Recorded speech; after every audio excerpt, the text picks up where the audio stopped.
അടൂരുകാരുടെ power ഇതാണോ? ആ ഒരു പവർ അങ്ങോട്ട് കാണട്ടെ. മാവേലി ജിമ്മ എങ്ങനെയാ ബ്രോയുടെ പേരെന്തോ? മാവേലി പോട്ടെ. അടിപൊളി അടിപൊളി. കേറി വാ മാവേലി, കേറി വാ അങ്ങോട്ട്. ഒന്ന് പോട്ടെ. Ready 1 2 3 start. പോട്ടെ പോട്ടെ.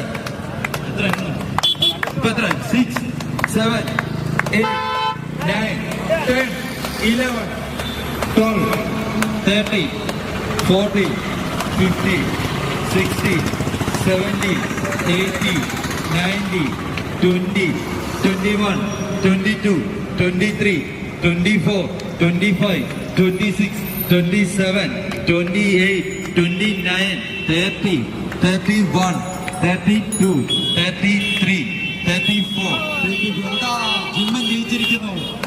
അതാ മാവേലി കുഴഞ്ഞു വീണു.